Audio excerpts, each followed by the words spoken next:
Because if not, I be drowning. That's it. Please send your girl a snorkel because I'm underwater. That's it. I no longer can function. Yeah, I'm Yeah. not I'm not even helpful anymore, actually. I'm not even helpful anymore, Yeah.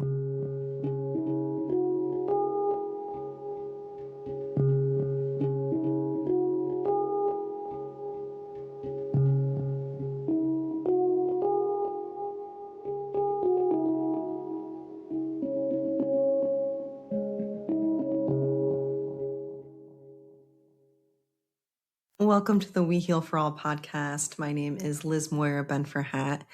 This is a space for those who are done grieving the world alone and are ready to find their place in changing it. And for those of us who sense and know that our inner worlds are inextricably tied to the outer world and the transformation that we seek to facilitate and support and just be part of in this day and age. I'm so glad you're here, and I'm so glad to be sharing and introducing this conversation with you today with one of my dearest, oldest friends, Emily Holmes. So you can even, if you're watching the video, you can see the smile on my face. I want to show you my heart because my heart's lighting up. This woman, this person, this human, and I have been riding together since college. She herself is a heart-centered, giving-oriented person.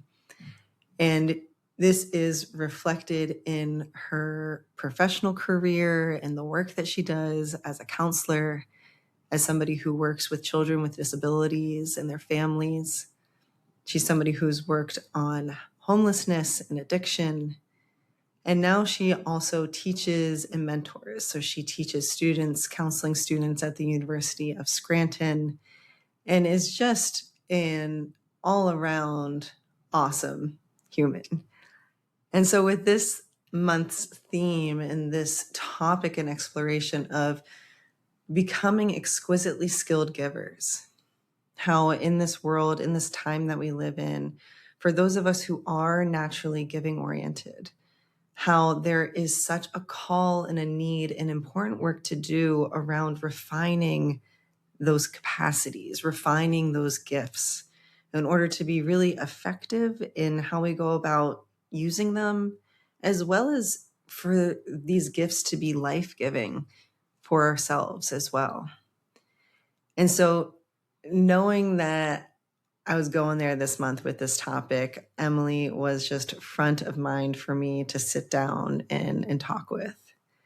And so you'll see in this conversation, we just explore. Emily and I are somebody who has a tradition of going out into the woods and camping with each other at least once a year, once a summer. We call it Women in the Woods. And it's really a time for us to just sit around the fire and chat, to unload, to explore, to share field notes from life, and to support each other in that kind of just laid back, natural way that good friends do. And so what you'll see us do here is exactly that, is just traverse and explore different themes and topics that are alive for both of us around kind of becoming the healthiest versions of ourselves when it comes to being givers and helpers. And we do so in the spirit of the circle space and the circle models that I've come to know and love and offer and practice through We Heal for All, which is really not about us having the answers and sharing them with you, but more about us just sharing our stories and riffing and exploring and co-creating a little bit of insight for ourselves even to walk away with. So I hope you enjoy this conversation, and I hope that you receive what resonates and leave the rest behind. And I also would like to invite you to give this project some love. If you receive from it, if you've been checking out some of my other posts or work or episodes, like and subscribe, follow along, send this to that friend, your family member who is a heart-centered person. Maybe you yourself don't identify as a giver, but you know someone in your life who absolutely is. send this their way and connect us. We'd really appreciate it. All right, without further ado, Emily Holmes. Emily Holmes! Thank you for being here. Liz, I am so honored that you invited me to join this. This is just such a wonderful day. Dude, it is truly my pleasure. I've been looking forward to this for weeks. And yeah, I just want to wholeheartedly welcome you to this space and thank you for being here because you are truly someone who I not only look up to and admire in the work that you do in the world and the work that you do within yourself, but really see you as a partner, a companion, a comrade who I have the pleasure to walk with in this life in sitting in these questions and, really exploring not only the nature of what it is to be human, but the nature of what it is to be giving oriented, to be heart centered, to be open in a world where that can feel risky, scary, confusing, like how to do it in a way that's really skilled and refined and even effective. And so I've just been really looking forward to taking the conversations that you and I have over the fire pit while we're camping or over a cup of tea in your house and bringing them here. I mean, for me, this is such a cool thing that we are capturing this, via recording because we've been doing it for so long together. And even with this topic and this theme, it felt so meant to be because I think, my concept of helping and mentorship and just relationships in general, we've had so many conversations over the years that have helped me to shape that. So to get to this point that we might be able to share that with other people feels pretty magical, honestly. It's pretty cool. It's like a cool, really cool point to be within it all. I mean, and maybe we use that as a jumping off point just to kind of drop a seed in the middle of us to see what comes through. And it's this topic of mentorship. And I know for you, mentors have played such a big role in your life and in your journey, your professional journey. And I think there's something really interesting there as givers, as folks who are giving oriented in our nature, to then also receive from others, receive mentorship from others, receive help from others. And so maybe you could start off by just sharing about how mentorship relationships have helped you in your own journey of becoming a more skilled giver.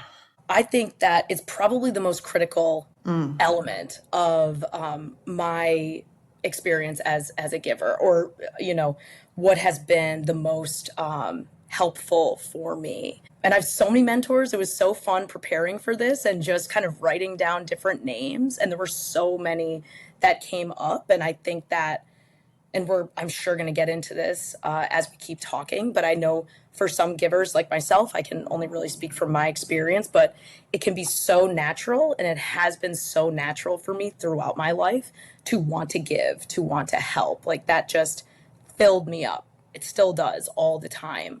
But where receiving has definitely been just more difficult in some ways, in some relationships.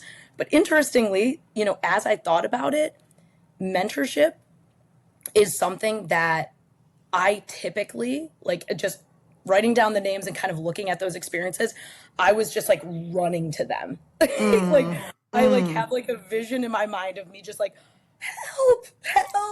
Yeah. And I think it was because these mentors showed up for me at times in my life that like I so desperately needed them.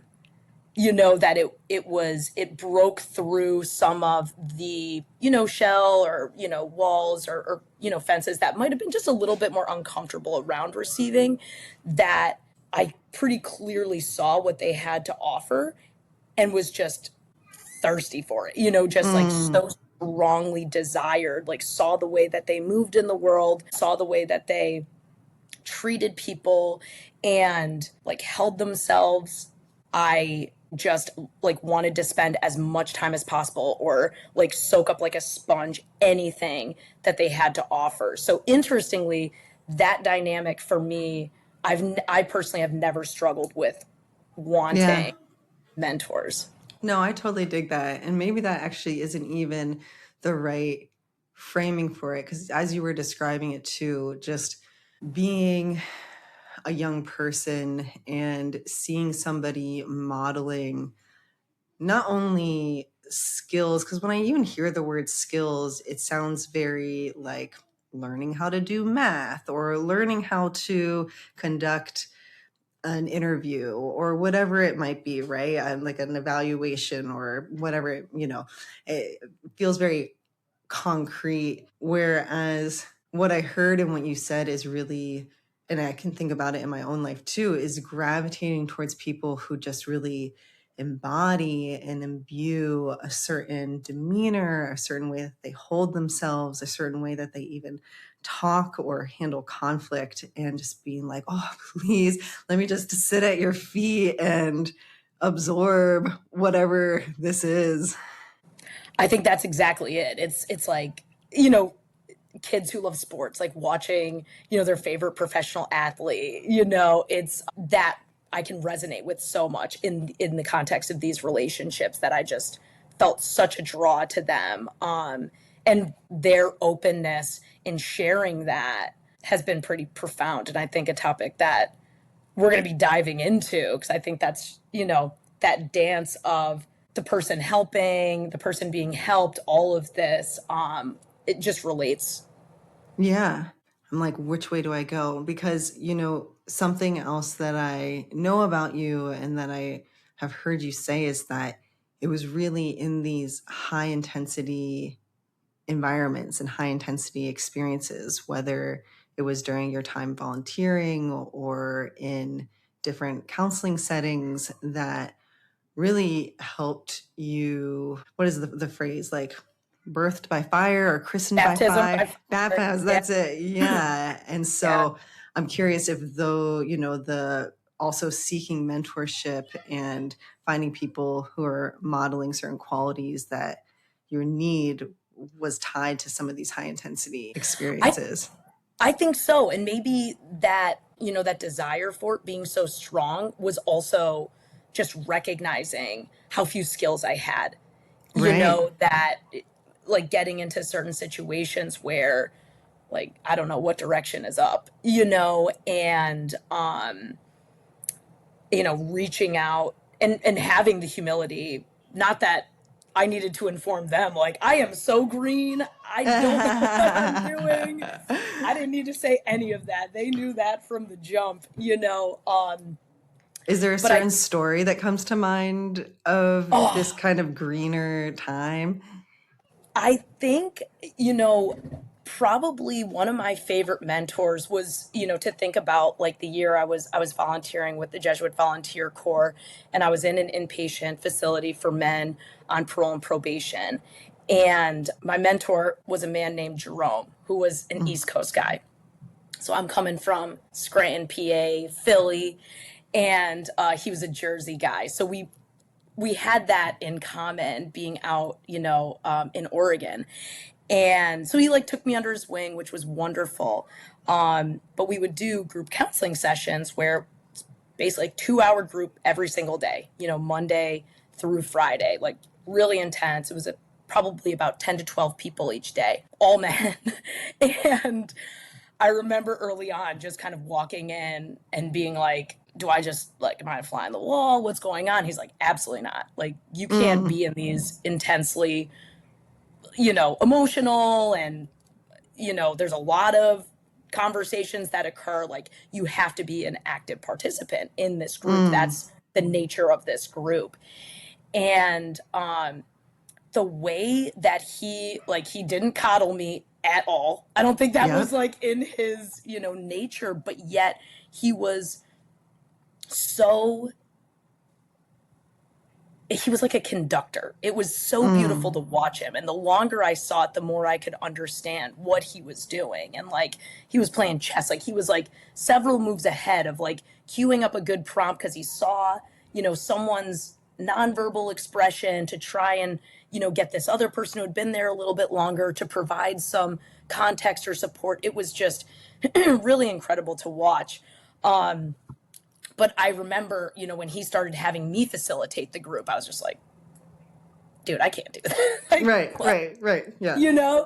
And he basically the baptism by fire thing, he's like, it's not even up for discussion. Like, you're going in today, you're doing it, let's go. Yeah. And so he really pushed me quite a bit. And I didn't need to explain to him how unskilled or unprepared I was.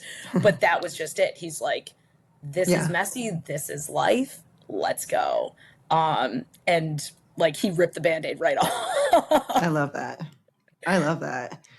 And what I heard in that too is there's so many different professional paths that folks who are mission-oriented, service-oriented, giving-oriented take.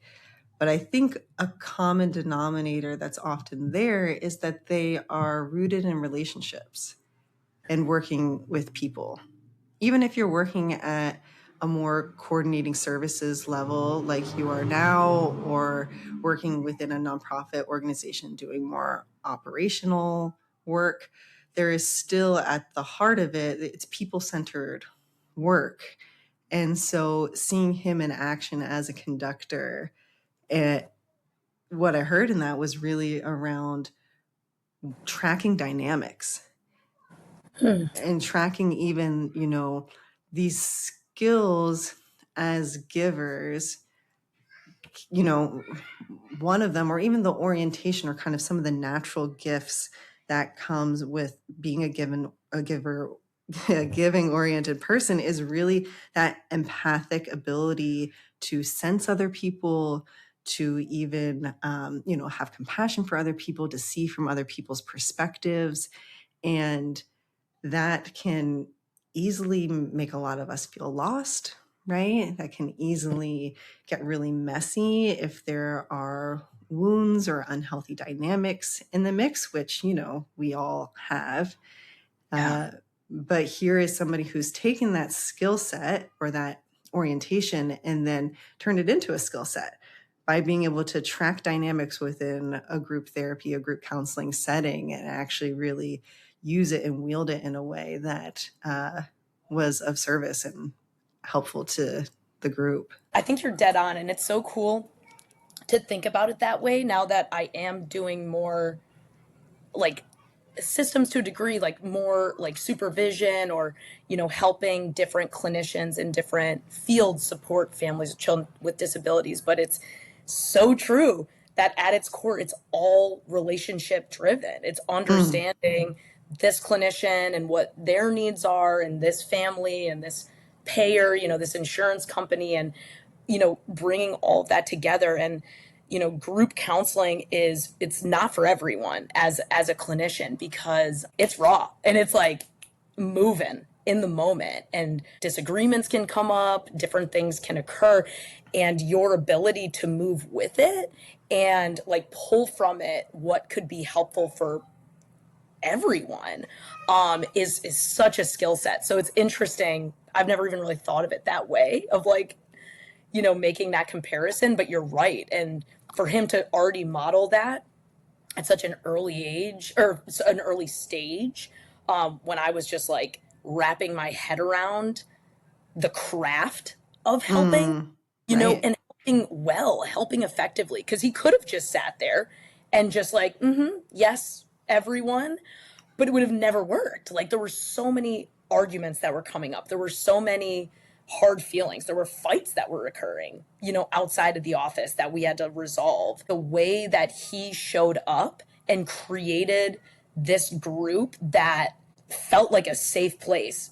to dive into some of these, and these were like tough dudes. And yet walking in, like you knew he was steering that ship and he was doing it well.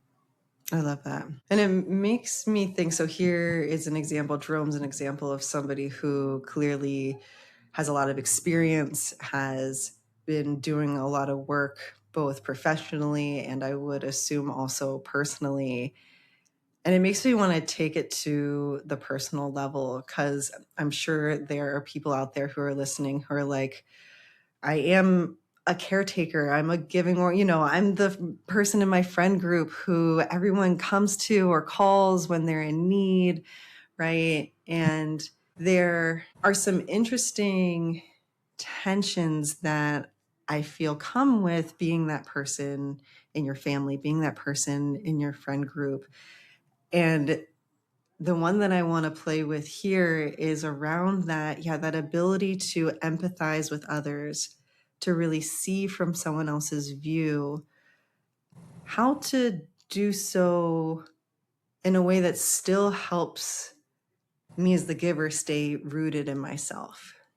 I hear time and time again from friends, I can see it in my own journey and path of where my own ability to not only empathize, because I also feel like that word even dilutes it, but literally just feel what another person is feeling, right? Like it can even like take over my body and my mind in some ways, right? Where it's just like a wall of all I feel. I'd love to hear about your experiences, or just even what comes up for you in hearing me describe this. The first thing that I thought about is like just kind of starting with an image in my mind where it's helped me better understand that. And it was our friend Seth, actually, who had given me this image. And it was me thinking about myself as just like myself, without any skin. And I was like on the grass, like feeling the grass and like so closely. Like there was literally no barrier. Like I could just feel it. Like Seth's points were a lot around everything that you just brought up, where it is such a skill that not everyone has, that you, and the way I've at least conceptualized it since that conversation was almost this like lack of a barrier that some people have. And on the one hand, it gives you this incredible insight that is pretty profound, that even exists. That you could be like sitting in a space in a room with 12 other people and picking up on those things is such an incredible gift, but it's also really confusing. I think that what I've struggled with the most for me was figuring out like what was someone else's and what was mine, or like you said, of steadying yourself when there's so much swirling around from other people's thoughts, feelings, needs, sometimes at odds with someone else's that are, still in your space. I think that probably has been the biggest challenge for me, is trying to identify like what is coming from someone else and what is actually in fact mine. Yeah. Yeah. Where do I end and the other person begins? And especially when there is a history with that person, or you're in a shared environment, and whether that's a work situation or whatever it is, it can feel really murky to discern those things, and then also even viscerally uncouple them within, and I'll just ground it in my own experience, in my mind and body, to be able to really feel that space in order to know what's mine and what isn't mine. And yeah, there's a lot there within that practice of even one becoming aware that there is some kind of fusion or lack of barrier happening. Because I think, as you were talking, I was thinking about when you were like, yeah, it's amazing that this is even a thing. And I think that it's also a thing that is very under acknowledged within our society. We're still kind of making our way out of the cultural taboos around emotions in general, or sensitivity in general, right? Like, let alone getting to the point where it's like, oh, okay, yeah, there's a certain percentage of us in the world who do have this kind of extrasensory capacity that's just innately part of us, right? Just like some folks are just more stoic, right? Yeah. In their emotionality, there are some of us who are just more porous. And so one, even like recognizing that, acknowledging that, having a conversation amongst us or even within yourself around that, to then starting to take steps around building an awareness, building tools of support to be able to work with that and really like actualize that, right? Turn it into the superpower that it is. I think that you just nailed it with that, because I think I didn't have an awareness of it. Like, certainly not the understanding of like, this isn't mine. That, or certainly not in the moment either. Because I think for me, it does take time. Like, I do need to sit with things to reflect, kind of check in with myself before I can have a more nuanced understanding of what's going on in various dynamics. But you're right, to see, like, back to like the modeling, to see people who have that skill, but yet who aren't dragged down by it, in a way that it's too heavy for them or prevents them from being in spaces and being able to kind of conduct more fluidly and, see things, take things that they want to take and leave things that they don't. It was really important for me to see people model it done well. You know what I mean? Like, I think that was Yeah. definitely a milestone in my evolution, as someone who likes to give, but recognize pretty early that, like, I gotta figure this out. Like, there's gotta be a better way to do this. Yeah. Yeah. Because if not, I be drowning. That's it. Send your girl a snorkel because I'm underwater. That's it. I no longer can function in the way Yeah. that, yeah. Yeah. I'm not even helpful anymore, actually. I'm not even helpful anymore, Yeah. I mean, this is another one. So are you familiar with the Enneagram? Yes. Yeah. I can't really speak 2 to and a it. 7. Yeah, you know what I mean? Like, I can't speak to it super well. Like, I haven't studied it in depth, but this was one that I thought was interesting that I received from, and this is tangential to what we were just saying, but the one, and I should have looked this up because I was thinking about this before our conversation, but I think they have a giver one. Does that sound right to you? They do. I think it's a 2 Yes. is the Okay, cool. helper. The Yeah. helper. Yes, exactly. And what I learned from this system, and for folks who aren't familiar with the Enneagram, it's a form of, it's like a framework and a model of human development and self-awareness. And, the way that I went about it is I had a book and answered different questions, and then it gives you certain numbers that correspond with archetypes, personality archetypes, et cetera, et cetera. And then, once learning that, then there are guidance or ideas on just what your journey is or what your kind of growth edges are, what your strengths are, et cetera, et cetera. And with the helper, what I learned is that the evolution of the helper is actually to move from the helper towards the artist. Mm.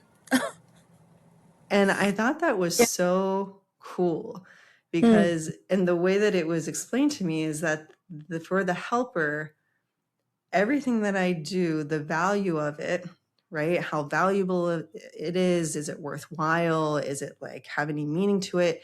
Is always tied to someone else, right? Like the utility of what I do is always tied to how somebody else perceives it, how somebody else experiences it, whether it's helpful to someone, right? And whereas with the artist, there is just inherent value in expression. Yeah. Like it doesn't matter how somebody else experiences it. It doesn't matter if it helps someone.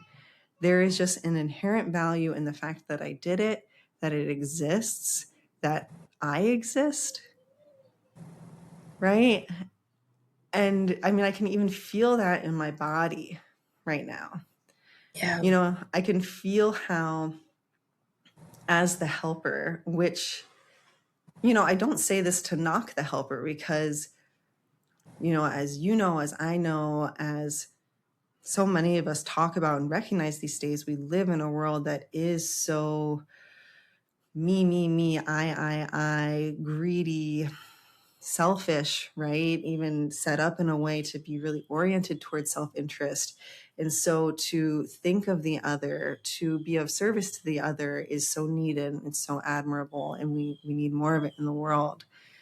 But, as someone, and I can feel it in my body right now of where ways that I have given throughout my life, throughout my past, has just run me dry, has just scooped out my core and depleted me to the bone, that this like extension outward towards other can feel very like it's taking from me in some kind of way and not actually necessarily generating back, right? It's not actually in this kind of regenerative or generative way. And so this reorientation internally, and it's really, in my view, the way that I hold it, it's just about balance.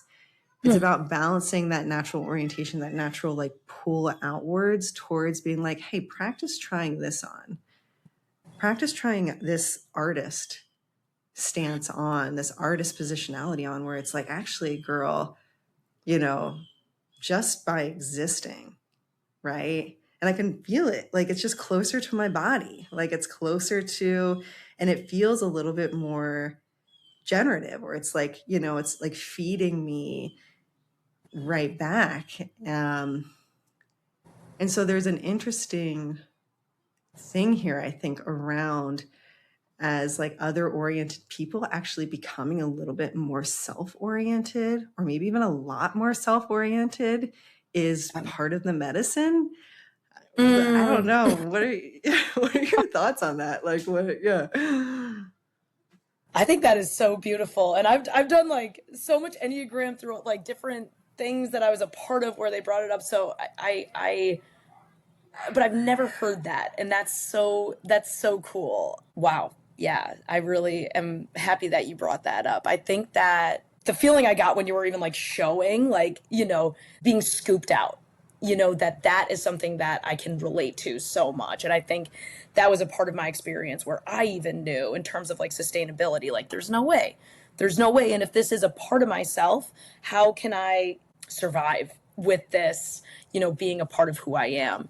And, I love you just bringing up art. I think that that's so sweet because I think like my understanding of art also is that like people who are artists just have a compulsion to create. Like it's like you said, it doesn't matter where it's going. It's just that you have it, you see it, it's within you and you need to get it out. It's almost like the opposite of something being like pulled out of you and you just like, having stuff cascade out of you because that feels so good. And life-giving. So it's interesting because it's the same direction, but yet it's like, what is actually like, powering you up versus depleting you? That's just I have to think about that for a while. I really enjoy that. But I do very much think that like one thing for me that has been really life-giving or building me up has been being creative in mentorship roles with other people. Because I'm not directly on the front lines nearly as much as I have been in the past, but through, teaching a counseling class and mentoring clinicians and like supporting clinicians who are having difficult conversations or seeing very difficult things happen to kids.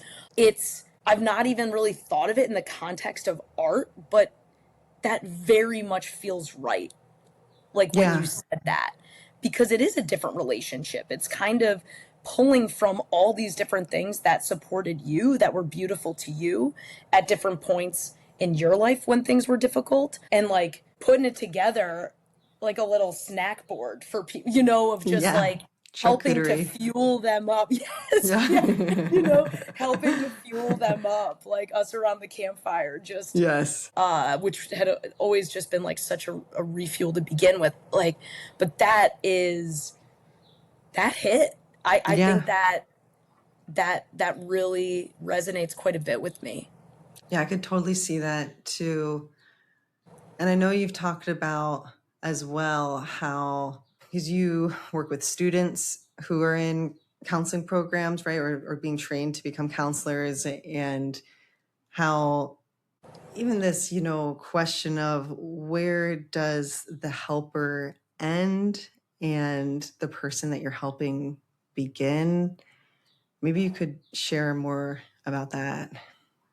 That has been something that has really stuck out to me much more recently. And I think Mm, it wasn't accessible, or like just wasn't in my view or mm, wheelhouse at like earlier stages of my life as a helper, or someone who likes to give or likes to help. And it was like it came up really clearly for me in an experience where I was showing the class a clip of a video of a movie for someone who was in addiction.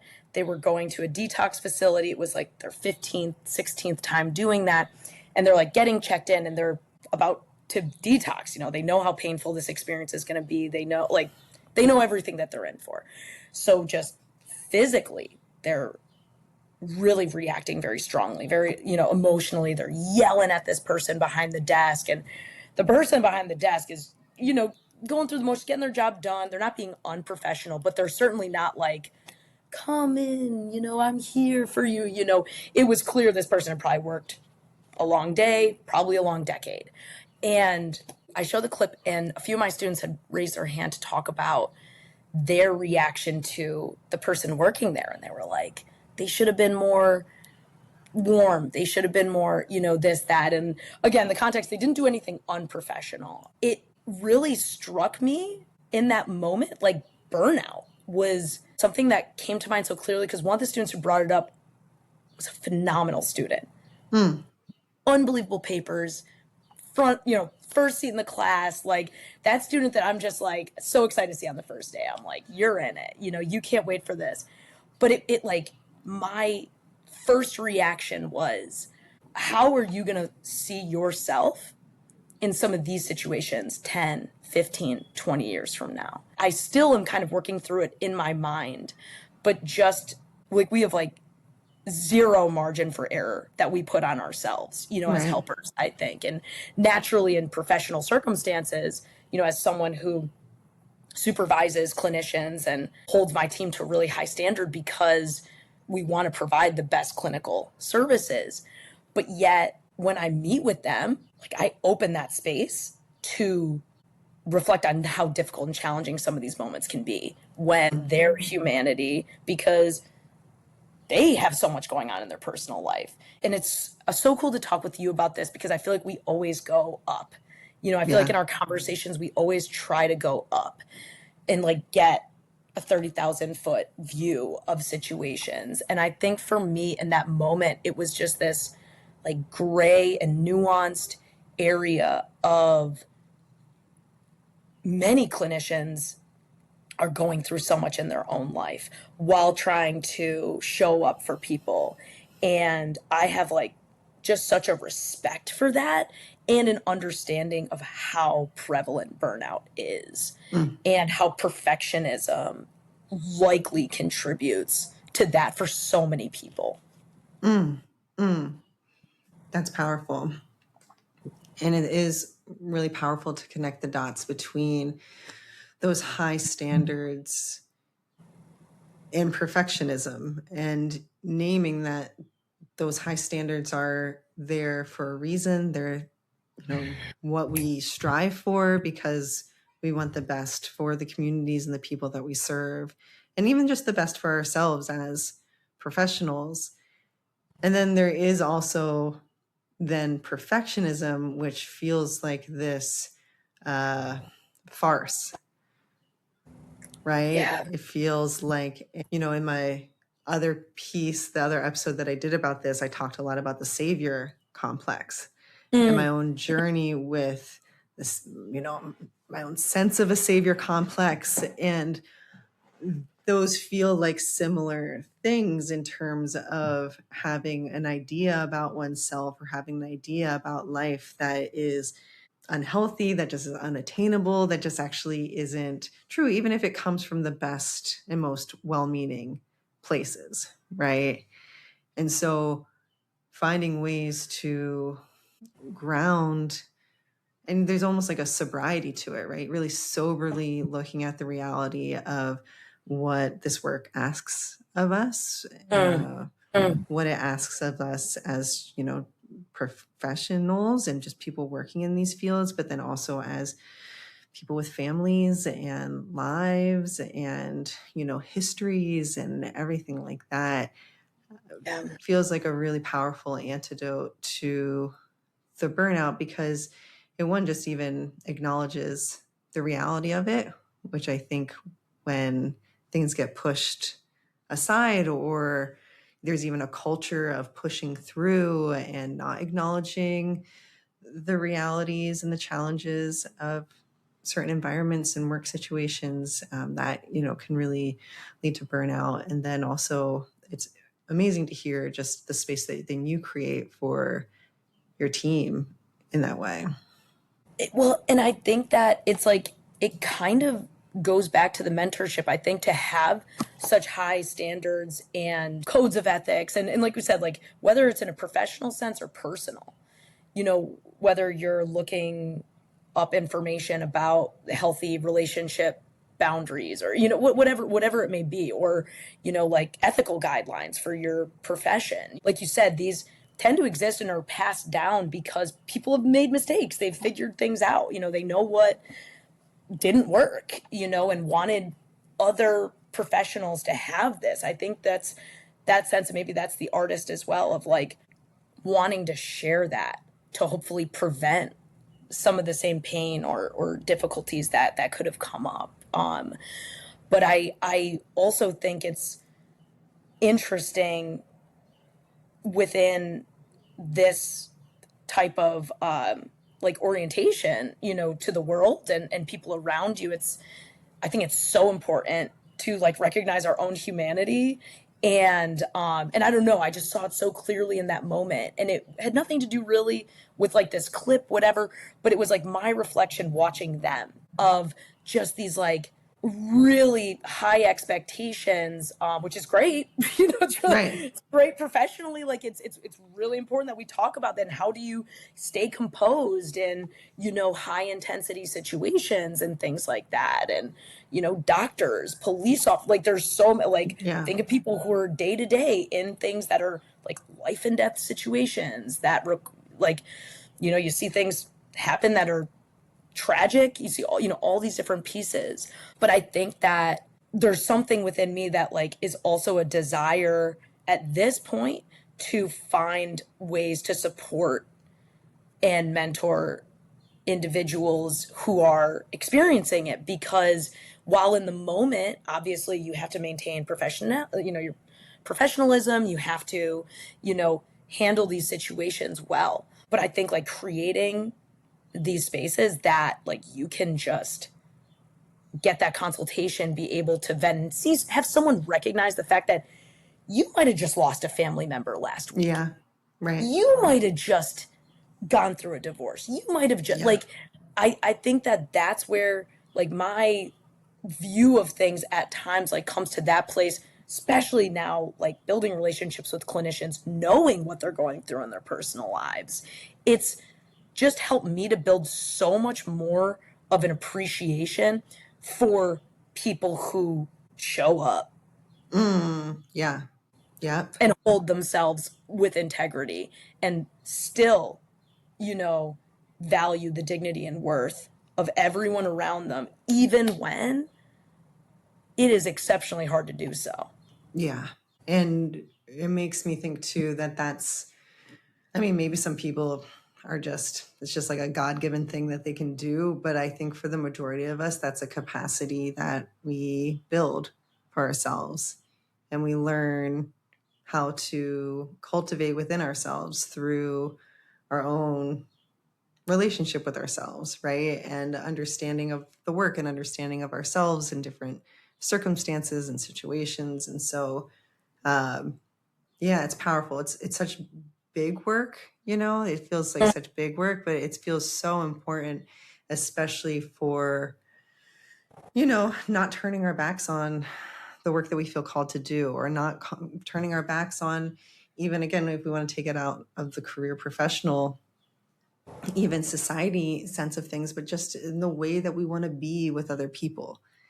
I think so often those of us who are givers can really shut down as a way to protect ourselves, right? Because it can really hurt to feel as much as we feel and to give within relationships that maybe are unhealthy or are, there's a lot of minefields to navigate. And it, I think the opportunity for us as helpers and givers and all this stuff is to keep fighting for that gift to be in the world by, just, at least I'll just put it to myself, of for me just feeling so committed to actualizing that orientation because I believe in it. It's a way that I feel like I can be of service to the world in very subtle ways, right? In ways that actually are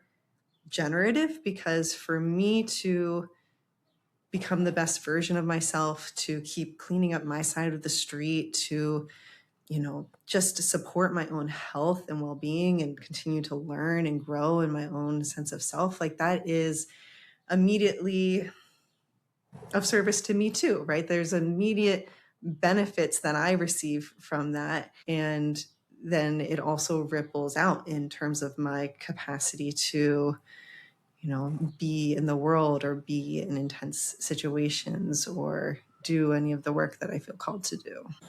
I think so. And just to kind of reflect on my experiences with your work, I think that it's been so special for me to watch you develop not just the skill set that you have, being in circle with you, being on retreat with you, but also like your writing, like your book. I think that at a time that it's like just not easy being a person who feels a lot and who wants to be a giving person and who wants, to contribute. And I mean, I'm sure every generation feels that, which that would make sense to me. But it's been so inspiring and cool for me. Same thing, talking about mentors, but of seeing people doing things well and it working, it working for other people. And I'm with you. I think that like different jobs or, different like classes or whatever, the concept of like self-care, comes up all the time, and burnout and things like that. And I remember like having a teacher who really challenged it, that like, that's going to take so much time. There's so many like info, graphics online or little things that you can see on that. But really discovering what in fact like fills you up and what helps you to come back to these more challenging things is probably going to take you a while to figure out. Right. Yeah. It makes me think too that, because I think self-care can sometimes sound very froofy, like, oh, I'm just sitting in a bath with some cucumbers on my eyes. You know what I mean? And really, I think what we're talking about here is more like being in the muck of one's self and one's experiences and finding ways to, I want to say move through it, but also like, again, like learn from it, right? Use it as a point of reference and as information and, and to be supported in doing that, because we can't do that kind of thing alone. Like, of course we can in some ways, and we can definitely try, right? Being in our own muck, it is more helpful. And even just the way that emotions work, right? Is that we need emotionally safe others. We need mentors. We need folks who can hold space for us and let us, sort through that muck and find the pearls and the gold that are in there, that are inherently in there, and that we're meant to then put in our jewel box and take with us as we move. I think that that's it. And I'm so grateful to have other individuals in my life that we've been able to have that experience. But I don't know that obviously, not everyone does. And I like thinking about this concept more generally, or anybody who might be listening, who might be like, oh, that'd be awesome to have a friend who I could go camping with and talk about these huge things that are weighing on me, but then like walk away from it feeling supported and curious and, like reinvigorated to like give other things a shot, that I hadn't considered before. And I think that within this like helping community, or people who feel like this makes sense to them or resonates with their experiences, we can have a very difficult time receiving or, opening up about like our own challenges and vulnerabilities with carrying so much.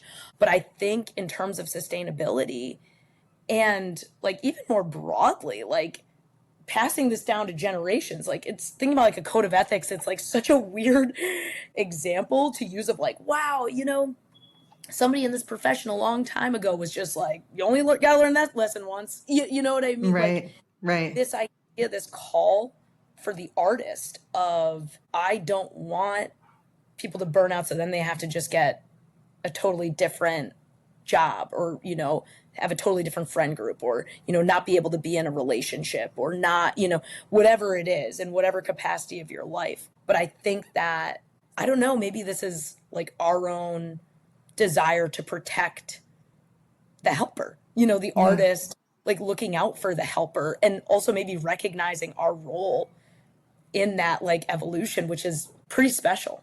Yeah, pretty fucking awesome to think that this is almost like a cultural edge within, I loved how you said the community of helpers, and really even thinking of ourselves as being this network and this community of helpers and feelers and healers and givers. And of course, that looks different for each of us. And there's no monolith here, but just this idea of creating networks of support and really even, doing this cultural edge work of, which is a term that I learned from Vera Cruz, she's a possibility manager. She's a coach and a possibility of where it's really just, where is the conversation going? Where are we? What are we noticing within, this community in terms of needs, in terms of the evolution of things?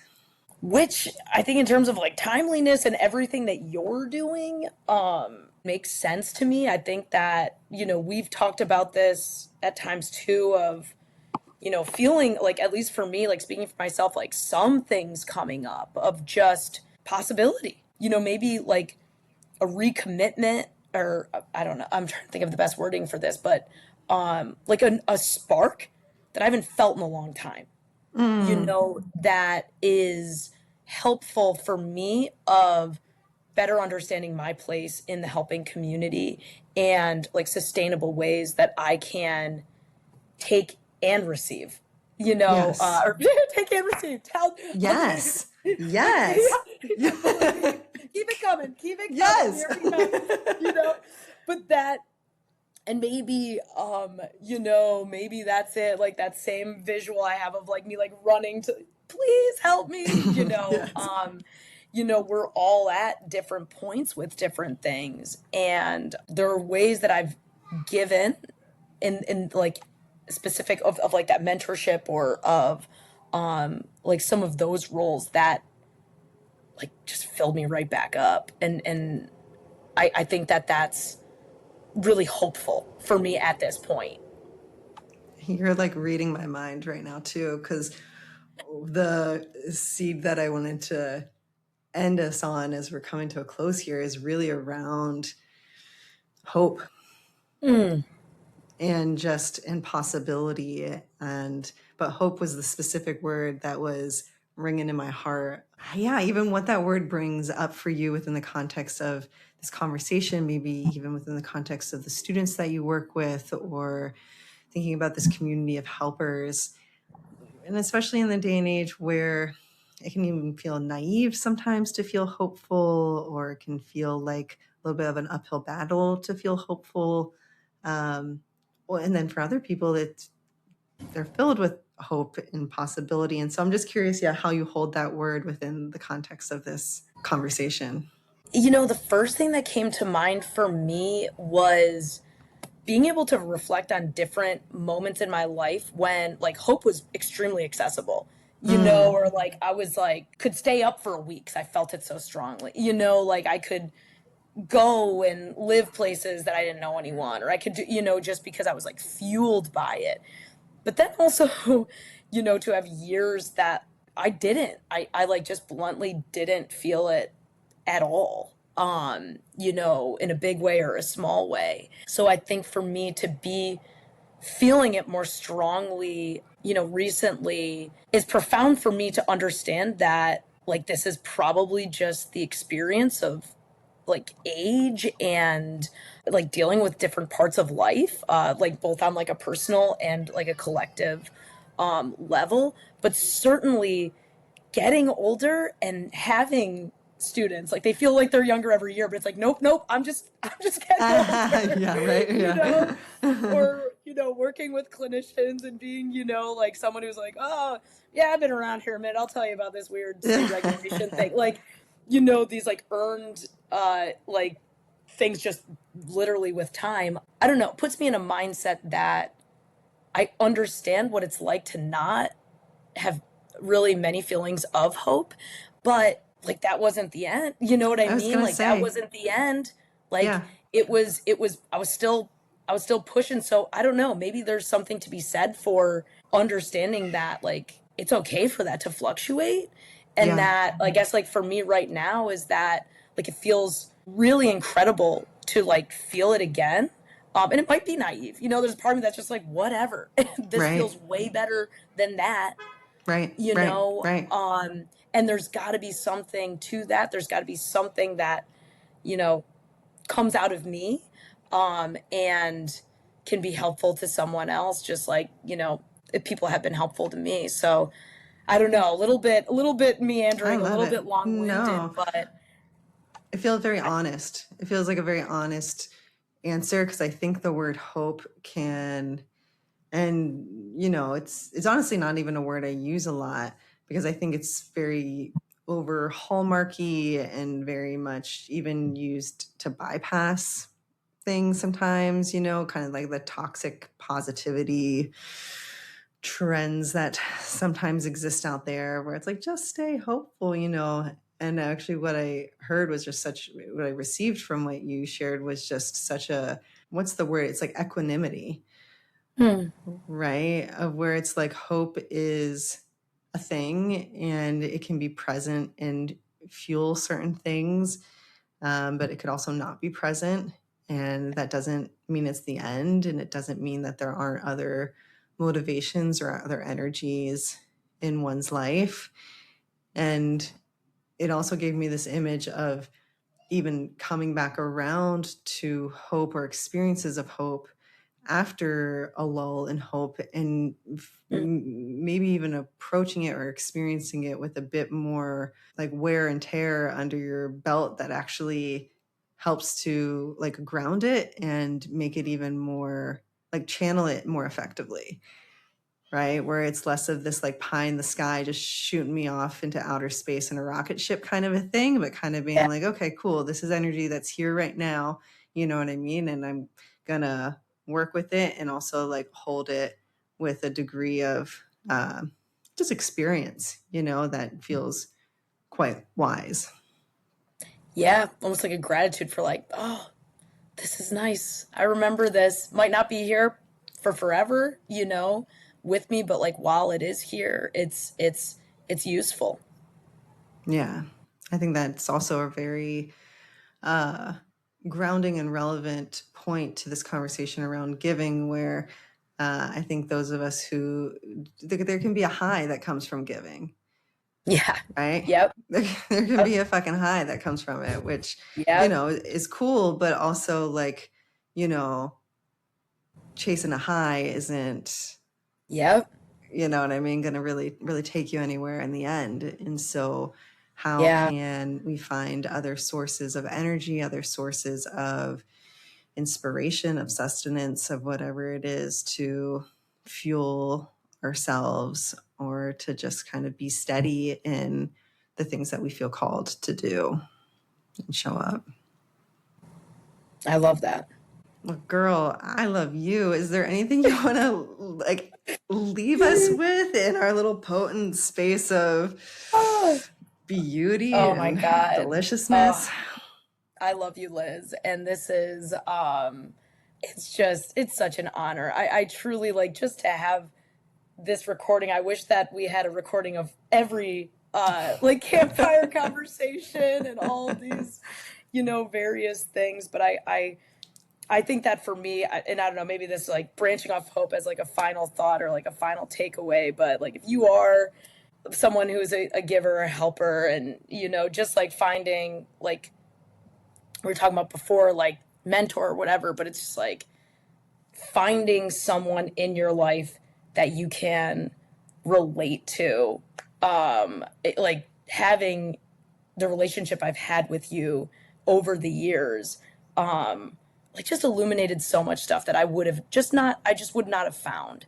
And so I don't know if that's a valuable takeaway for anyone, but it's just like, doesn't have to be supervision, doesn't have to be consultation, doesn't have to be fancy, doesn't have to be anything like that. But sometimes, like I feel it's been like more valuable than a degree, in terms of like supporting an orientation of the way that I just naturally was born, and like to find people who you can stick with through some very different times in life is pretty remarkable. Yeah. It's invaluable. It's, well, likewise, sister times 1,000, walking with you through this wild life is Wild high. just utmost privilege and pleasure. And yeah, it's everything. So, well, thank you. Hugging you. It's been a joy. It's been a pleasure.